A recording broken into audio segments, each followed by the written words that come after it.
2026 சட்டமன்ற தேர்தலினுடைய முடிவுகள் நேத்து வெளில வந்திருக்கு. யாருமே பிரெடிக்ட் பண்ண முடியாத ஒரு முடிவுகளா இந்த முடிவுகள் இருந்திருக்கு. தமிழக வெற்றிக் கழகம் 100க்கும் அதிகமான சீட்டுகளை வெற்றி பெற்று திமுக, அதிமுக கூட்டணிகளை விட அதிகமா ஜெயிச்சிருக்கிறது அப்படிங்கிறது எல்லாரையுமே ஒரு மாதிரி உத்து கவனிக்க வச்சிருக்கு.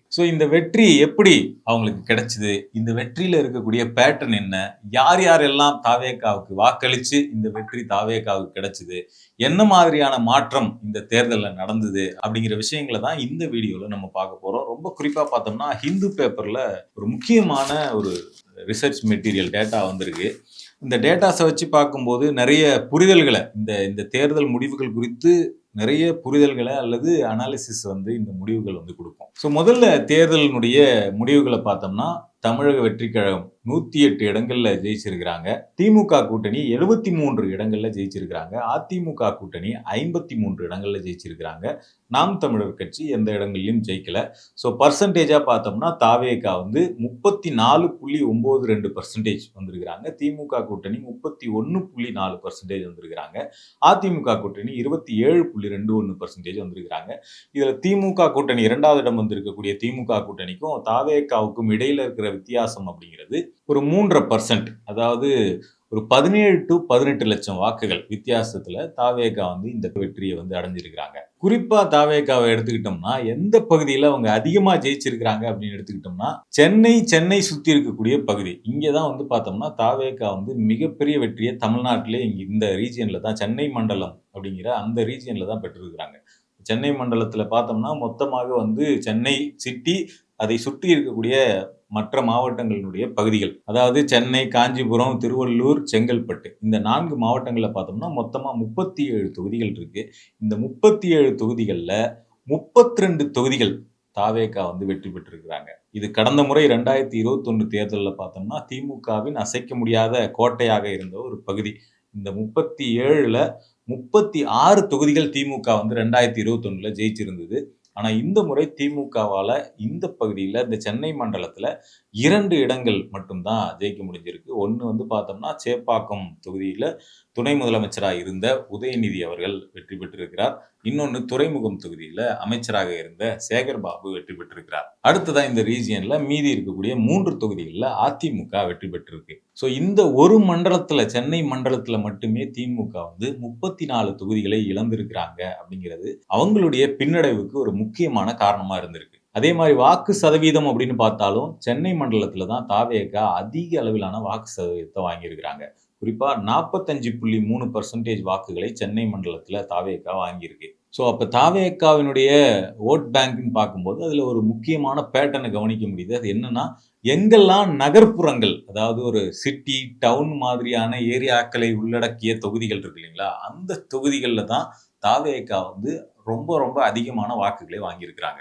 அவங்க வாங்கின ஓட் பேட்டர்னை பார்க்கணும் அப்படின்னா, அதை 4 கேட்டகரைஸா ஹிந்துல பிரிச்சு போட்டிருக்காங்க. அதுல குறிப்பா பார்த்தோம்னா highly urban, moderately urban, moderately rural, highly rural, இந்த 4 கேட்டகரியா பிரிச்சு பார்த்தோம் அப்படின்னா, ஹைலி அர்பனா இருக்கக்கூடிய பகுதிகளில் தான் தாவேகா பார்த்தோம்னா 46.5% வாங்கியிருக்காங்க. குறிப்பா சிட்டி மாதிரியான ஏரியாக்கள். அதுக்கு அடுத்தது கொஞ்சம் மாடரேட்லி அர்பனா இருக்கக்கூடிய பகுதிகளை எடுத்துக்கிட்டோம்னா 38.73% வாக்குகளாக கொஞ்சம் குறைஞ்சிருக்குது. அதுக்கப்புறம் மாடரேட்லி ரூரல் பகுதி எடுத்துக்கிட்டோம்னா 31.4% இன்னும் குறைஞ்சிருக்குது. இன்னும் ஹைலி ரூரல் கிராமப்புற பகுதிகளை நோக்கி போகும்போது 30.4%ஆக தாவேகாவினுடைய வாக்கு சதவீதம் அப்படிங்கிறது குறைந்திருக்கிறத பார்க்க முடியுது.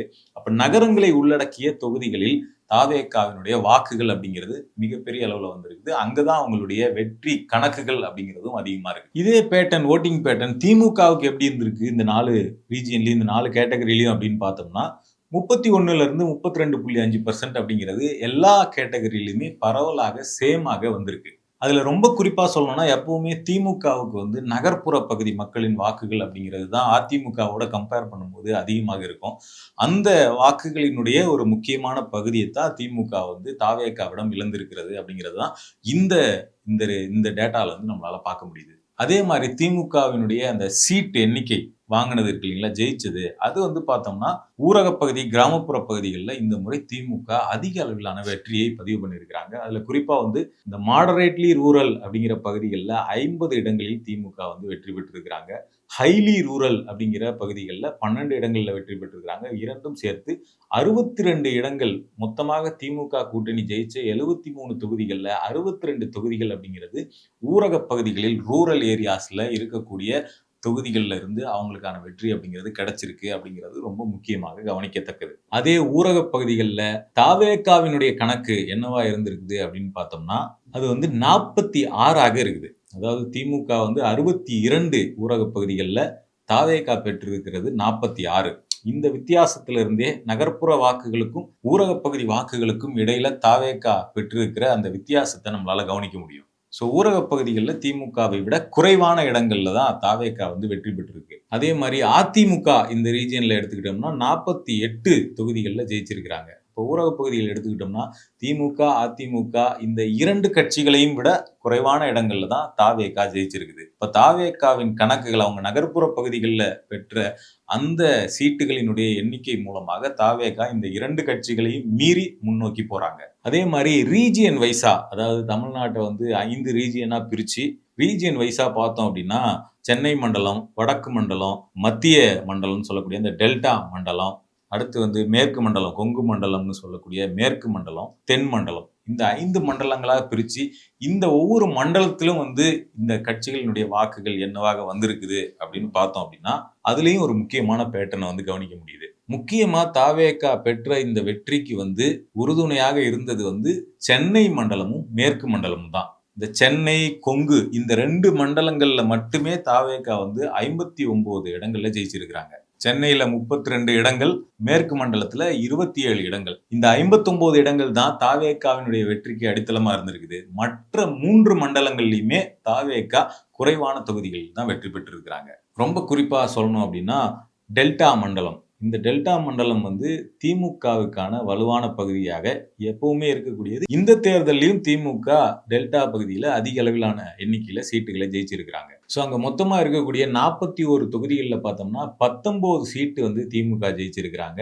தாவேகா வந்து 13 இடங்கள் ஜெயிச்சிருக்கிறாங்க. அதிமுக 9 இடங்கள்ல ஜெயிச்சிருக்கிறாங்க. ஓட் பர்சன்டேஜா பார்த்தாலுமே இந்த ரீஜியன்ல திமுக தான் முன்னிலையில இருக்கிறாங்க. 33.9% டெல்டா ரீஜியன்ல திமுக வாங்கி இருக்குது. இதே தாவேகா எடுத்துக்கிட்டோம்னா 32.15% வாங்கியிருக்கிறாங்க. அதிமுக 27.79% வாங்கியிருக்கிறாங்க. அதே மாதிரி வட மாவட்டங்களை உள்ளடக்கின அந்த வடக்கு மண்டலம் இந்த பகுதியை எடுத்துக்கிட்டோம் அப்படின்னா, முதல் இடத்துல அதிமுகவும், 2வது இடத்துல திமுகவும், 3வது இடத்துல தாவேகாவும் இருக்கிறத பார்க்க முடியுது. குறிப்பா வந்து அதிமுக வந்து 16 இடங்கள்ல ஜெயிச்சிருக்கிறாங்க. திமுக கூட்டணி 14 இடங்கள்ல ஜெயிச்சிருக்கிறாங்க. தாவேகா 11 இடங்கள்ல ஜெயிச்சிருக்கிறாங்க. அடுத்ததா தென் மாவட்டங்களை உள்ளடக்கின தென் மண்டலம். அந்த மண்டலத்தை எடுத்துக்கிட்டோம்னா இதுலயும் லீடிங்ல வந்து திமுக தான் வருது. கிட்டத்தட்ட 28 சீட் வந்து திமுக ஜெயிச்சிருக்கிறாங்க. அதுல 2வது இடத்துல தாவேகா வராங்க. 25 இடங்கள்ல தாவேகா ஜெயிச்சிருக்கு. 3வது இடத்துல ஏடிஎம்கே வராங்க. வெறும் 5 இடங்கள் மட்டும்தான் தென் மண்டலத்துல அதிமுக கூட்டணி ஜெயிச்சிருக்கு. ஸோ இந்த நம்ம இப்ப சொன்ன டேட்டாக்களினுடைய அடிப்படையில் பார்க்கும்போது சென்னை, கொங்கு மண்டலம் இந்த 2 மண்டலங்களில் தாவேகா பெற்ற வெற்றி தான் தாவேகாவை முன்னோக்கி நகர்த்தி இருக்கு. மற்ற 3 மண்டலங்களை பார்க்கும்போது 2 மண்டலங்கள்ல திமுக கூட்டணியும், 1 மண்டலத்துல அதிமுக கூட்டணியும் அதிக அளவிலான இடங்களை வந்து ஜெயிச்சிருக்கிறாங்க.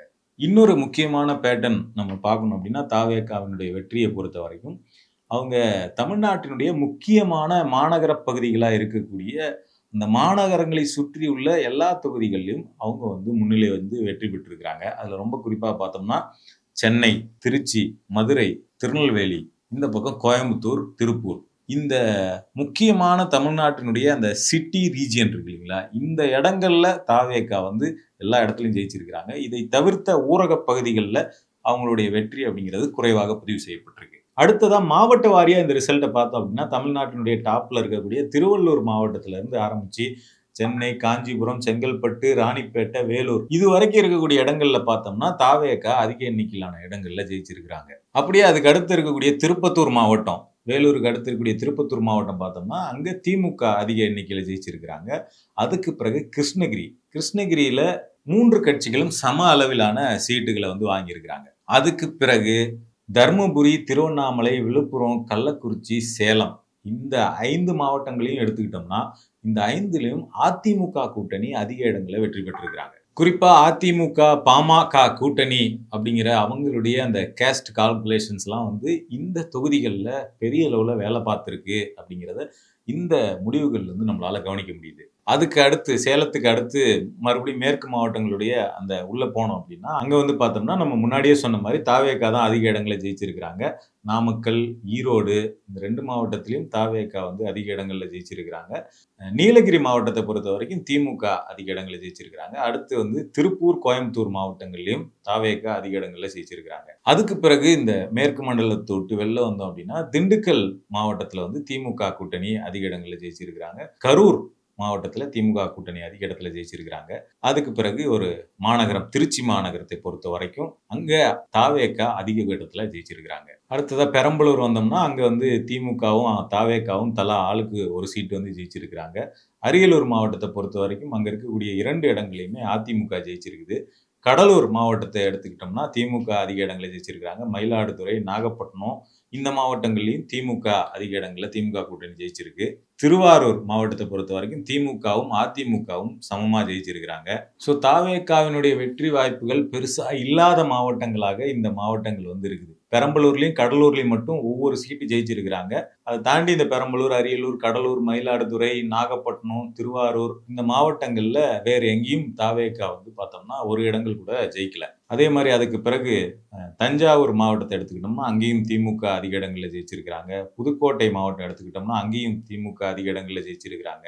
அதுக்கு பிறகு மதுரை நோக்கி வந்தோம் அப்படின்னா மதுரையில தாவேகா அதிக இடங்கள்ல ஜெயிச்சிருக்குது.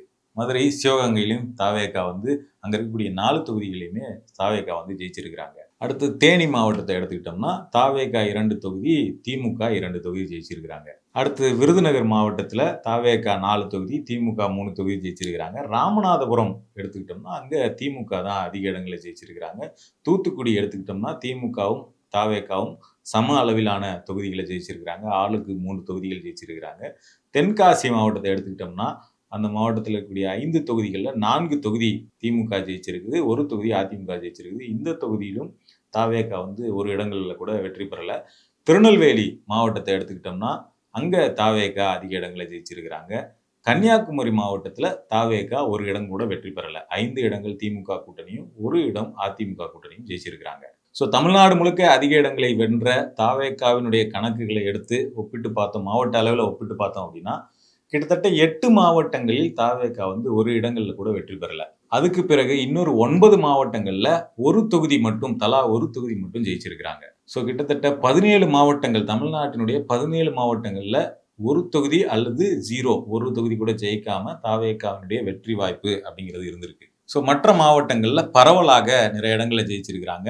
ரொம்ப அடர்த்தியாக ஜெயிச்சது அப்படின்னு பார்த்தோம்னா சென்னை, கொங்கு மண்டலம். இந்த மண்டலங்கள்ல தாவேகா பெற்ற வெற்றி அப்படிங்கிறது அவங்களுக்கு இந்த 100க்கு அதிகமான இந்த 108 அப்படிங்கிற இந்த நம்பர்ஸை அடைவதற்கு சென்னை, கொங்கு மண்டலங்கள் அப்படிங்கிறது தாவேகாவிற்கு மிக பெரும் உறுதுணையா இருந்திருக்கு. ஸோ இது எல்லாத்தையும் தாண்டி ஒரு ஓட் பர்சன்டேஜாக பார்த்தோம்னா பரவலாக 30% அதிகமான வாக்குகள் அப்படிங்கிறது தாவேகா எல்லா இடத்திலும் தமிழ்நாடு முழுக்க வாங்கியிருக்கிறாங்க.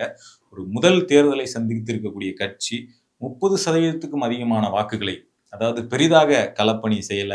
அவங்களுடைய தலைவராக இருக்கக்கூடியவர் வந்து 30 நாள் பரப்புரையிலேயே ஒரு 10, 11 நாள் தான் பரப்புரை செஞ்சிருப்பாரு. நான் வந்து பர்சனலா அந்த விழுப்புரம் மாவட்டத்தினுடைய சில தொகுதிகளில் வந்து சுத்தி பார்த்தப்ப அந்த தொகுதிகளில் வந்து இந்த விசில் சின்னம் அப்படிங்கிறது எந்த வீடுகள்லையுமே பெரிய அளவுல பார்க்க முடியல. அங்கேயாவது அங்க ஒண்ணு, இங்க ஒண்ணு தான் இருந்தது. அப்ப அந்த இடங்கள்ல முழுக்க உதயசூரியன், பானை, ரெட்டலை அல்லது முரசு இந்த சின்னங்கள் தான் அதிகமா இருந்தது. ஸோ இப்படி வந்து பிரச்சாரத்துல பெரிய அளவிலான பங்களிப்பு இல்ல. பெரிய அளவிலான அந்த தலைவரின் சுற்றுப்பயணம், கட்சி தலைவரின் சுற்றுப்பயணம் அப்படிங்கிறது பெரிய அளவுல ஒழுங்கமைக்கப்படல. இதெல்லாம் தாண்டி சந்தித்த முதல் தேர்தலிலேயே ஒரு கட்சி வந்து எல்லா தொகுதிகளிலும் 30%க்கும் அதிகமான வாக்குகளை பெற்றிருக்கிறது. குறிப்பா நகர்ப்புறங்கள்ல 40%க்கும் அதிகமான வாக்குகளை பெற்றிருக்கிறது அப்படிங்கிறதெல்லாம் வந்து ரொம்ப எல்லாரையுமே வந்து உற்று கவனிக்கத்தக்க, இது எப்படி நடந்தது அப்படின்னு ஆச்சரியத்தோட பார்க்குற வகையில தான் இந்த தேர்தல் முடிவுகள் அமைஞ்சிருக்கு அப்படிங்கிறத நம்ம முக்கியமா பார்க்க வேண்டியிருக்கு. ஸோ எது எப்படினாலும் இந்த அனாலிசிஸ்லாம் இந்த தேர்தலினுடைய முடிவுகள், மக்களினுடைய மனநிலை, மக்கள் எப்படி வாக்களித்திருக்கிறார்கள் அப்படிங்கிறத புரிஞ்சுக்கிறதுக்காக இந்த பேட்டர்ன், இந்த அனாலிசிஸை வந்து நம்ம பார்த்தோம். இது வந்து இன்றைய ஹிந்து பேப்பர்ல வெளிவந்திருக்கக்கூடிய ஒரு முக்கியமான அனாலிசிஸாக தெரிஞ்சது. அதனால இதை பார்வையாளர்களுக்கு சொல்லணும் அப்படிங்கிறதுக்காக இந்த இந்த வீடியோ வந்து நம்ம பதிவு பண்ணியிருக்கிறோம். ஸோ எது எப்படினாலும் அதிக அளவிலான எண்ணிக்கையை பெற்று இந்த தேர்தல் 2026 சட்டமன்ற தேர்தல், இந்த ஜனநாயக தேர்தலில் வந்து பார்த்தோம்னா தமிழக வெற்றி கழகம் முதல் இடத்தை பெற்றிருக்கிறாங்க. அவங்க ஆட்சி அமைக்கிறத நோக்கி நகர்ந்துகிட்டு இருக்காங்க. ஸோ மக்களின் தீர்ப்பு அப்படிங்கிறத எல்லாருமே மதிச்சாகணும். ஸோ அந்த வகையில் இன்னைக்கு ஆளுங்கட்சியாக இருந்து எதிர்க்கட்சியாக மாறி இருக்கக்கூடிய திமுகவும் மக்கள் தீர்ப்பை நாங்கள் மதிக்கிறோம் அப்படின்னு அறிவிச்சிருக்கிறாங்க. எல்லாருமே அதை அறிவிச்சிருக்கிறாங்க. ஸோ அடுத்தடுத்து தமிழக மக்களினுடைய எதிர்பார்ப்பு, தமிழ்நாட்டு மக்களினுடைய எதிர்பார்ப்பை பூர்த்தி செய்யும் வகையில் தாவேகாவினுடைய ஆட்சி அமையுமா? அவர்கள் இன்னும் அவங்களுக்கு வந்து அந்த கூட்டணி கணக்கு, அந்த ஆட்சியினுடைய பெரும்பான்மையை தக்க வைக்கிறதுக்கான இடம் கிடைக்காமல் இருக்கு. அதுக்கு இன்னும் 11 சீட்டு வந்து அவங்களுக்கு 11 எம்எல்ஏக்களின் ஆதரவு தேவைப்படுது. ஏன்னா விஜய் 2 சீட்டு ஜெயிச்சிருக்கிறதுனால அந்த 2த்துல பெரம்பூர் அல்லது திருச்சி கிழக்குல அவர் ரிசைன் பண்ணி ஆகணும். திருச்சி கிழக்குல தான் அவர் ரிசைன் பண்ணுவார் அப்படிங்கிற மாதிரி சொல்லப்படுது. ஸோ இன்னும் 11 எம்எல்ஏக்களினுடைய ஆதரவு விஜய் ஆட்சி அமைக்க தேவைப்படுது. அப்ப அந்த 11 எம்எல்ஏக்களின் ஆதரவு அப்படிங்கிறத அவர் வந்து அதிமுக கூட்டணியில் இருக்கக்கூடிய பாமக, அதிமுக இவங்க கிட்ட இருந்து வாங்குவாரா, அல்லது திமுக கூட்டணியில் இருக்கக்கூடிய காங்கிரஸ், கம்யூனிஸ்டுகள், விடுதலை சிறுத்தைகள், தேமுதிக இவங்க கிட்ட இருந்து பெறுவாரா? எப்படி ஆட்சி அமைக்க போகிறார்? அல்லது இந்த ஆட்சியில என்னவாக அவருடைய செயல்பாடுகள் இருக்க போகுது அப்படிங்கிறதெல்லாம் எதிர்காலம் தான் இதுக்கான விடையெல்லாம் சொல்லும். தொடர்ச்சியா இந்த மாதிரியான வீடியோக்களை பார்க்க யூ டர்னை சப்ஸ்கிரைப் பண்ணுங்க.